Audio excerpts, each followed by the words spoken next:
Good morning, good evening, or good afternoon to our global audience. I'm super thrilled to be here. My name is Vijay Swami. I'm CEO of Draup. We conceptualize this Draup dialogues primarily to bring all the great best practices in workforce planning, skills architecture, and other related topics. And we get to work with, global customers. And sometimes we see, wow, this is a great approach they're doing. Is honestly a moment of learning. And when that happens, we want to bring it to broader audience. And for me, one such inspirational leader is, Mickey Raie from Accenture. We call him Mickey. So Mickey, glad to have you here. Super thrilled to be here. Just by way of background, Mickey brings in huge analytical and leadership experience. He has put that to good use in predictive skills architecture, a topic that pretty much every other organization is attempting to solve for. I thought we will take the next 20 to 25 minutes and have some conversation. Mickey, maybe we'll start with your introduction and then jump right into a few questions. Absolutely. Well, thank you for the kind words, first of all. My name is Mickey Mohit Raie, work for Accenture, and in here I lead the skills, analytics, and insights for us. It's an absolute pleasure to be talking to you today, Vijay. Thank you. So, Mickey, one question I ask is I've been asking this across many forums and questions, right? So, the skills architecture is problem that we've been attempting to solve for in the last, say, post cloud disruption, now AI era, and so on. But very few organizations have actually gone into really implementing predictive skills architecture, right? So make that predictive, make that utility driven. And when that happens, you not only become reporting sort of COE, but you actually start recommending or dictating what are the skills that the organization really need to acquire and become a very strategic partner to the organization. I know many companies are attempting to solve that, and you have done that brilliantly. What has your experience been in moving from skills architecture to predictive skills architecture? Maybe we'll start from there and then have some interesting follow-ups on that. Absolutely. In fact, before we dive into that, let's quickly demystify what predictive skills architecture would actually mean for a lot of the people here listening to this. And let's start with the skills architecture itself, right?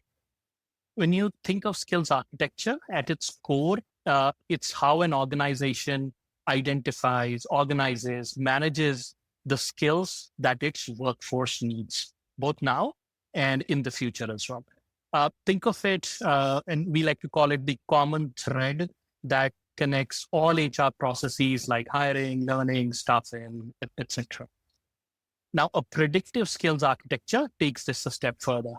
It helps organizations look ahead, anticipating future skill needs, proactively building or hiring for them today.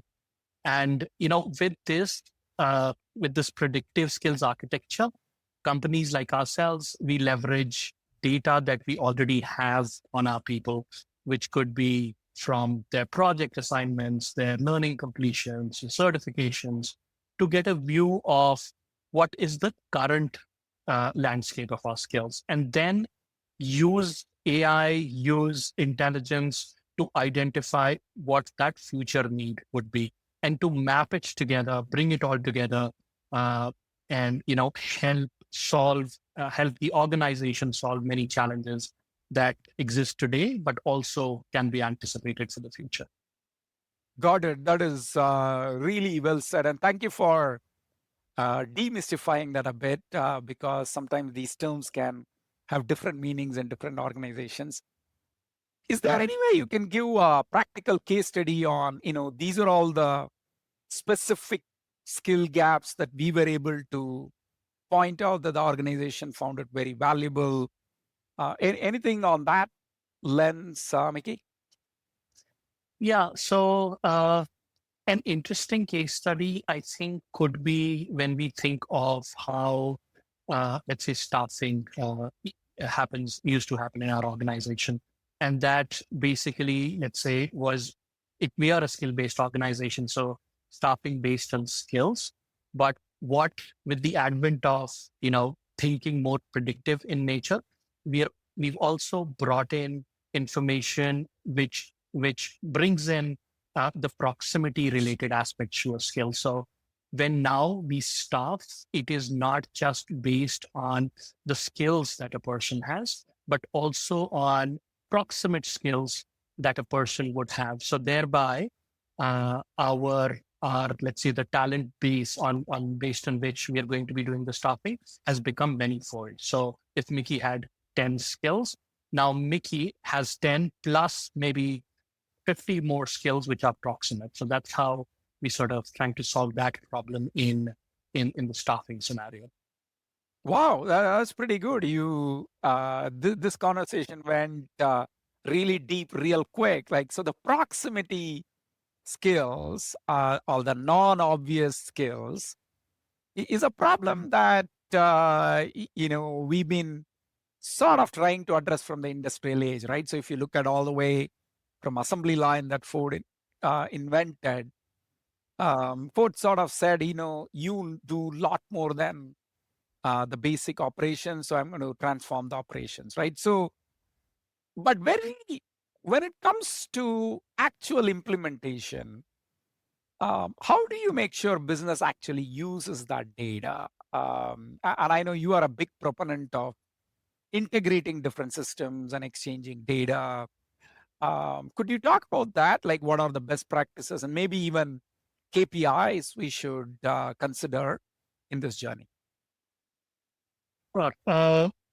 So for an organization that's just starting out, right, the foundation of something like this perhaps is a very robust, market relevant skills taxonomy. That I would say is the bedrock. Uh, it should reflect both external market trends and the company's very unique business strategy. If you get that right, everything else, sort of builds around it effectively. The next layer could be you bring in AI based skill inferences. So rather than, let's say, in the case of trying to identify people's skills, just waiting to rely on self reported skills, which might often be incomplete. Organizations can start using machine learning to infer skills from data that already exists, right?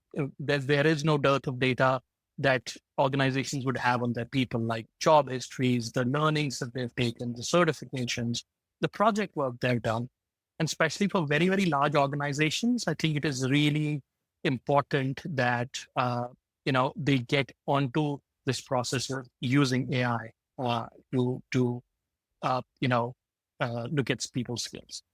Um, the next step probably is then to look at slightly in the future, look at demand and try and forecast that either through intelligence or through very basic models, which can help, align future skill needs with the business direction. And this is where, in fact, predictive analytics plays a very key role. Spotting which skills are emerging, which are becoming less relevant, can help guide strategic workforce decisions. And finally, all of this it needs to come together in in the form of either workforce planning tools, so that it can sort of be embedded into each of the HR processes. It cannot work in isolation. It needs to be lockstep with all of the processes that exist. Uh, you also mentioned KPIs. I think the way to look at this is uh, after you put this in place, do you see certain things, right? Do you observe, let's say, reduce skill gaps in some critical roles that you've always hired in the past, mapping the past to what you see now? Higher internal mobility. That definitely is one of the things that you could look at. increase adoption of learning, targeted learning, alignment to in-demand skills and so on. So, if you observe the changes if you've made in light of some of these things, it can tell you whether the framework is working and also adding real business value. Got it. Got it. So it is internal mobility, resource utility, resource utilization, and things like that, if I had to summarize. Correct. And you also probably only very few skills architecture professional who use the word business strategy at the beginning of your narration. And I feel that is absolutely critical. And skills architecture folks normally do not get that part right. I've done a lot of experiments saying that, do you know your company is making money? And many of them will not be able to give a very concrete answer to that simple question. But I think in your case, you also mentioned that the staffing aspect of that means that every resource that walks into your enterprise is a sort of a treasure. You bring in not just for the immediate need, but also for the future need. And you also said that the AI is helping you, map the potential. So has anyone called you at the middle of the night and say, thank you, Mickey, I'm now able to staff the project that I would not have been able to before? Any such Archimedes moment for you that you experienced the last couple of years or so? Well, definitely there have been a few. But I'll tell you, this has not been a short journey. This has not been an easy journey. We say business relevance because we've been doing it for a long time now. And over many, many years, we've realized how if you don't start there, it's just not going to work. The simple fact that, we all talk about skills taxonomy, right? You could build it in isolation. It might work. But in order for it to definitely work, you need to co-create it with the business. And a professional services organization like ourselves, we are very vast. We cater to all businesses. So in fact, slowly but surely, we work with everybody, all businesses across geographies, across industries, across functional areas to co-create what we would then call a robust skills taxonomy. And to answer, yes, there have been quite a few wins. Definitely, there have been a lot of learnings along the way as well. But we've definitely received good feedback from a lot of folks in business saying we've been able to staff more broadly now. We've been able to broaden that. We've been able to reduce our bench strength. In fact, that was one of the examples that we had in across Europe. So yeah, we've had a few and a lot of learnings on the way. Got it. One of my curiosity, I've been wanting to ask you this question. Prior to AI, we viewed resources as human resources as a bit of rigid, in the box. Here is a DevOps person, here is a UI person, here is a backend, like that. And in AI, we are beginning to see, hey, maybe a software engineer doing big data work can get into AI, ML, and so on. Yeah. But the problem I see is also is sometimes AI over pronouncing those links, and then suddenly everybody can do everything. And then the interpreted skills or the proximal skills pretty much means you can pick any resource from, in your example, the bench, and then they should work because there is this first degree, second degree, third degree link. How do you, that is also a challenge for businesses to prioritize or rank order the candidates. How have you handled that, or have you handled that? What is sort of your thought on that? So we've tried to do that. We've tried to do it for our business, for a staffing business, but also for our learning teams. And the concept of proximity sort of works really well in both scenarios. So let me explain that. Uh, let's say we have need for X skill, right? What we do is we are able to look at people across, let's say, a geography, across wherever they need to be physically, and say who are the best candidates based on what they have and some of the related skills. So everybody in the on the bench, let's say in your example, might have one or two skills, but what we are doing is slightly more holistic, where we are looking at their entire skills profile, and through algorithms we are able to say who is the closest map. So there could be 50 candidates, but there will be a number one candidate because the person either has that same exact skill at a lower proficiency, or they have many other proximate skills at a very high proficiency. And then you could keep, sort of playing that with lesser skills at a higher proficiency, or even lesser skills with low proficiency, and so on. So we're able to almost rank people to say this candidate is the best candidate, this candidate is the second best candidate, and so on, based. That's beautiful. That's beautiful, Mickey. I think that part is I'm beginning to see that human resources have a little broader view typically, and they sort of have a expansive view on their people, but some sort of algorithm to prioritize and say, yeah, here's the 50 people, but here is the top 5 or top 3. I think that's fantastic.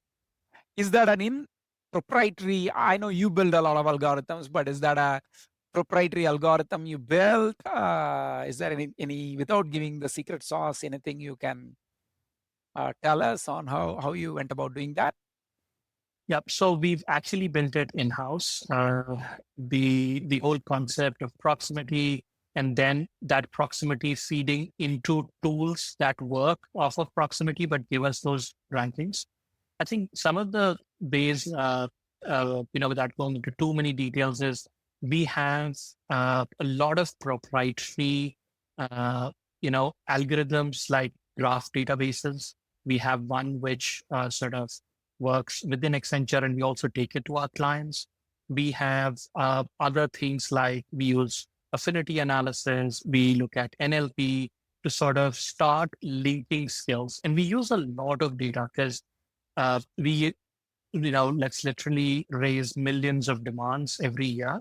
So we look at the past 5 years. We can even go to past 10 years to see what skills existed on our demands, what skills existed together on our demands. So, a combination of 4 or 5 of these, let's call them algorithms and or approaches, come into helping us identify, what could be those closest matches, and helping us rank them in order. Got it. No, very, very helpful. Changing gears a little bit, I was listening to like a podcast done by John Rose, CTO of Dell. One of the things he said is, hey, enterprise is basically 2 things. The very foundation of an enterprise is just 2 things. You have some data about your customers, your people that nobody else has. And number 2, you have people who can do the job that you have chosen to do in a way that no one else can do. These 2 are sort of the foundation why an enterprise actually exists, right? So if you look at that as a framework, you have a lot of data about applying it to your scenario, right? Like you have a lot of data about people, but in order to, I almost consider that you are using that to directly influence, hey, how do we create a workforce that can be the best of the best to get things done for our customers, for us? In that journey, we seem to have introduced lot of variation. There is strategic workforce planning, there is people analytics, there is predictive skills architecture team. Then another interesting thing which I see is in certain high tech organizations or in engineering organizations, the business leader themselves are doing versions of this because they don't want HR to come and do this or a central team come and do this because they think that they won't, get it, right? They won't get the skills. But in this complex journey, what is sort of your recommendation to think about how do you integrate all these different pieces and think about implementation? So what is how do I go about implementing predictive skills architecture with all these complexities? Because those are not going to go away, right? Yeah, true, true, true. Uh, I think some of the things, and we touched base a little bit on it, is to work with the business and sort of do this. But let's say an organization looking to move or go on this journey, I think one of the key things to do is not to treat this as a project, as a one-time project. Uh, you know, the business might be doing it, or the HR might be doing it, or they might be doing it together. But the key is never do it as a project. Relying on it as, let's say, creating a single tool or a project alone won't really solve, the question. Without a business aligned skills framework and trust in the data, it won't succeed. So what I would recommend in this case is working with the business to co-create the frameworks and integrate it into their strategic plan, treating it like a core business capability. I think one of the other things which is quite important, and then, something we've learned as well, that there might be a lack of trust in the data sometimes. And people may doubt the accuracy of what you're trying to predict or what you're trying to suggest, with leading to resistance. So the idea always should be that you build trust through feedback loops, run pilots to test predictions, compare results, and don't overcomplicate it. Just have a very simple sort of approach to it where you start small with some critical areas, some critical roles, and show impact. And again, uh, irrespective of whether a business is doing it or an HR team is doing it, certain core principles need to be sort of kept in mind, which we spoke about. Do it like it's a way of life within the organization. Uh, you know, help people trust what you're doing. Keep it simple, and also, very importantly, this shift is not just about tech. It's about embedding the change into the organizational culture. And if business is part of that journey, either doing it themselves or doing it through you, I think that's where the success lies. Got it.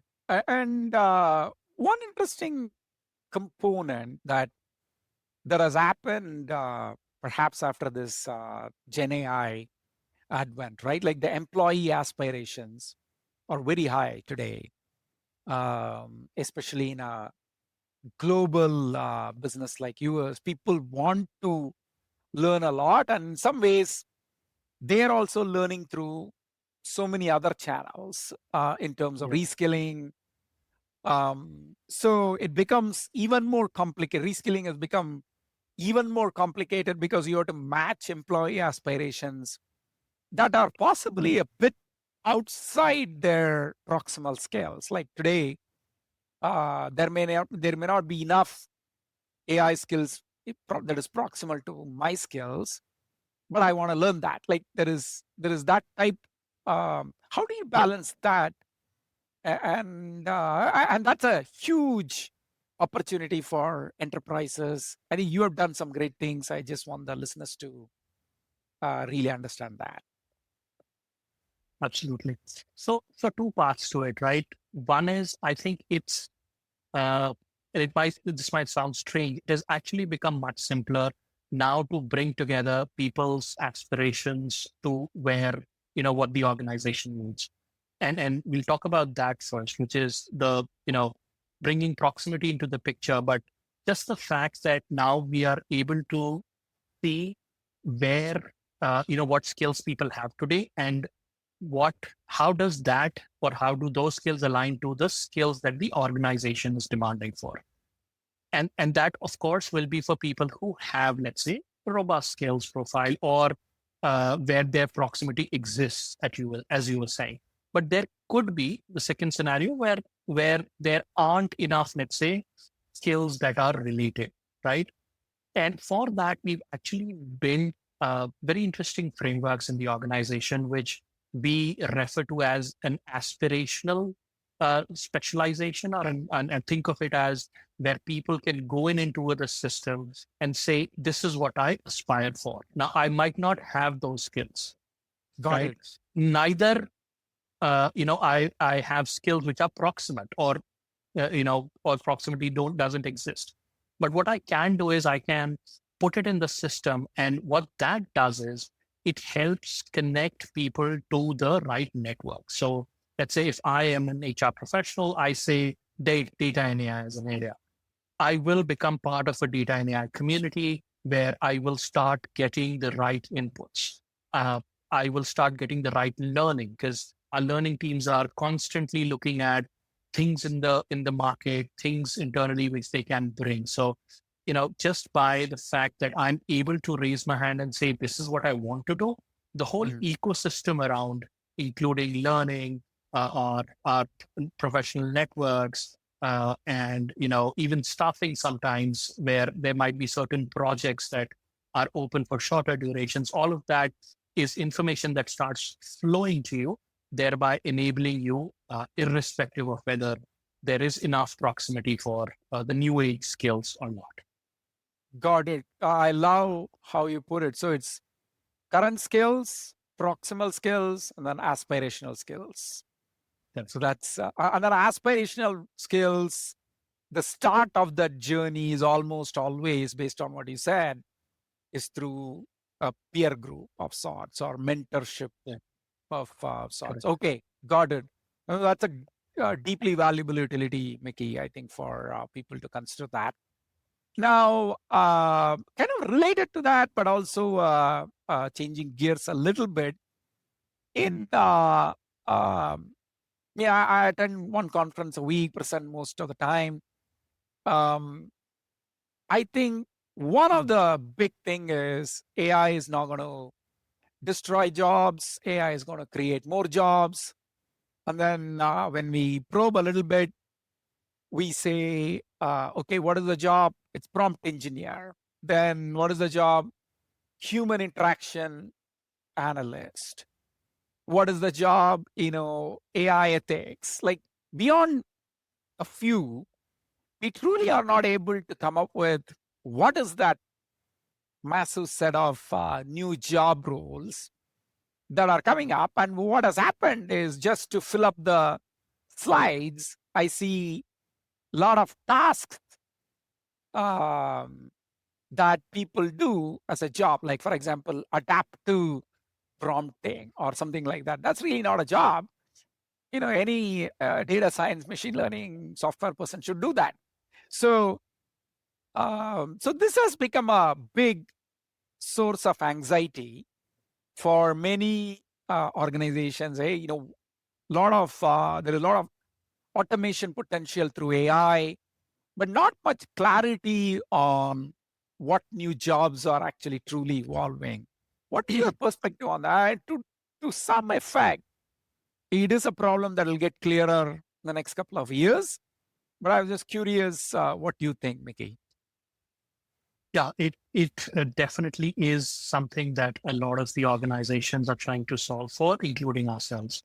And we've taken baby steps on that journey, where we've tried to, in fact, in order to help us do that, we work with organizations like yourselves, talent intelligence organizations, who help us continuously scan the external market, look at job postings, industry movements, competitor benchmarks, and evolving technologies.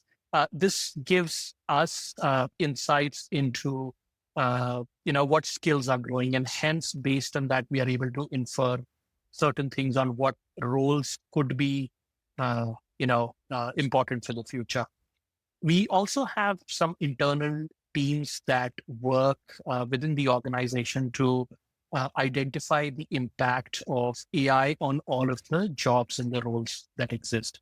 And, what that sort of does for us is we are able to say for a job, 20% is what could be impacted by Got it. AI. And what do you do with that then 20%? It could either be you redeploy them, or you look at what other skills you could sort of bring into that picture and sort of, create that band. And it's not an easy sort of a thing looking at the future. You could, like I said, work with talent intelligence organizations to understand that, use a lot of, so we have a lot of systems which are connected, which do sales for us. So look at that.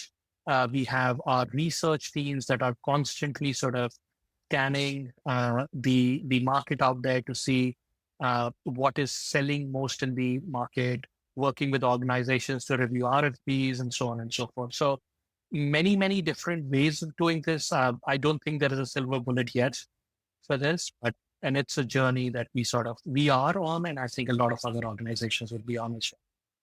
Got it. No, it's a very fascinating problem. I'm sure we'll learn a lot more in the next couple of years. And one of the when I speak to you throughout this conversation, you emphasize a lot about systems, technology, models, and it is not the typical HR talk. I know you have a different kind of a background, but it is an aspirational journey for many of the HR folks to understand technology, tech stack, and many times we don't even know what is our company's tech stack. You have, in one of the conversations that I had before, you sort of mentioned how important it is to map your own tech ecosystem. What are we using for data storage? What are we using for visualization?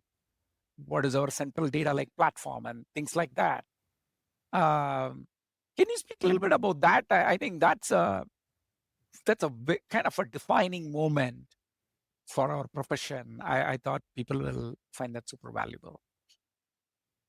Absolutely happy to share my journey. So I've been, I am an HR professional through and through, but I think over the past many years, I think me personally, I've been able to sort of start looking at things slightly differently and think how one could drive value with what you have today in the world out there in terms of AI, in terms of the big data that we have on our people and so forth.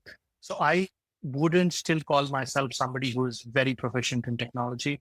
I think what I like to say is that I'm somebody who can now ask the right questions to the right people so that we are able to sort of journey together on bringing all of that. And yes, because of the exposure, because of what I've learned on the way, I sort of have become a little proficient in understanding the data visualization techniques, for example, how data comes into the organization and what's the best way to use it and so on. So I think in summary, trying to solve a problem is maybe the starting point, and then thinking of how an AI tool or data can help you solve that at scale, because scale is very important for an organization like ourselves.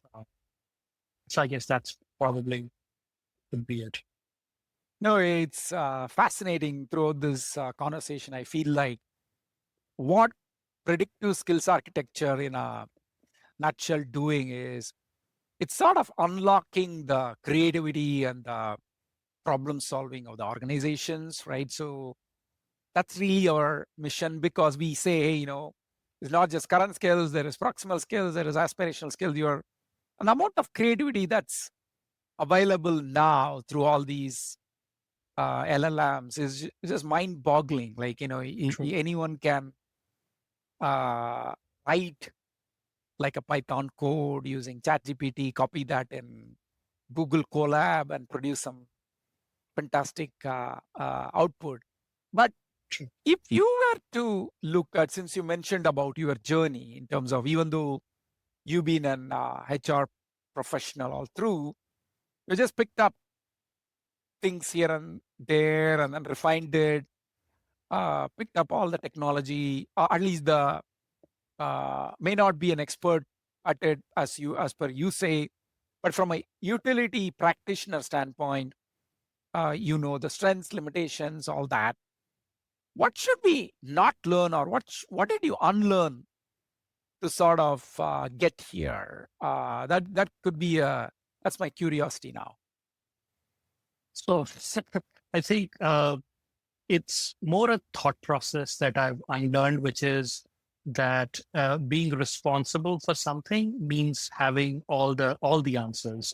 I've unlearned that because the position and the role that I'm in, it is not easy for me to have all the answers. Okay. And a lot of the work involves around technology. And I might not be, let's say, and a person who knows core technology or has a core AI background. So, like I said before, I focus on asking the right questions and enabling others sort of to find the answer. So, the thought process of I should know it because I'm responsible is something I've unlearned. Got it. Got it. Fantastic. Fantastic. Well said. And is there any sort of key um, skill that you think, hey, I know this, it's going to become very important? That's going to be your Mickey's next generation skill. What are you aspiring to learn in the next couple of years, or even longer than that? So, in fact, one of the skills is probably not related to a technology or to something that I'm going to learn, but I definitely want to start practicing it much more. Is learning agility. Okay. I believe it is the most important skill, not just for an HR professional, but any professional. The world is changing very fast, and we need to keep learning new things much quicker than we were required to in the past. So, whatever I learned today as a skill might become obsolete a year down the line. So, just having that learning agility is what I want to really, really practice. Got it. As a professional. Fantastic. Well said. Actually, I may have to do a separate podcast on learning agility itself, because it'll be interesting to see how you unpack that. We're coming up on time here, but a few things I learned, Mickey, are your ruthless focus on business strategy and what it is, how we can serve the business in terms of very specific outcomes. That totally energized me. The second thing you said is really the trust. Difficult to sort of build, easy to break. The trust in data, right? So how you kind of co-build that. To your point, don't just take it on your shoulder and say, I have to make sure this data is right. It's everyone's job for the data to be trustworthy. I thought that was super fascinating. The most important thing that I also learned is this is not an overnight or 1 week one. So you had to plan this a bit longer, be realistic, but have those winning stories in terms of KPIs, and how you broke that in terms of, I think most of the leaders think in terms of current skills and proximal skills. We have come that far, but you also ventured into like the aspirational sort of skills. So, super thankful for you. Closing remarks. How do you stay updated? Any book, podcast that you recommend? The listeners get into. Love to hear that. So there's no single definitive book yet that at least that I've read, but I would definitely recommend reading articles published by, various consulting firms, HR advisory firms on Got it. focused on things like skills based organizations. I think that I would say is one of the starting points. There are a lot of things out there without naming the organizations. Sure. But that I would say is a good starting point. And then from there you sort of build on understanding really how skills play an important role and are going to be the most important thing in the future. So no longer organizations will look for roles or look for titles. They will actually look for skills. So Got that it. I believe is the most important thing. Fantastic. With that positive and encouraging note, thank you, Mickey. You're doing fabulous work. And more important, I know how busy you are. So absolutely privileged to share 40, 50 minutes with you. And my sincere thanks for your contribution here.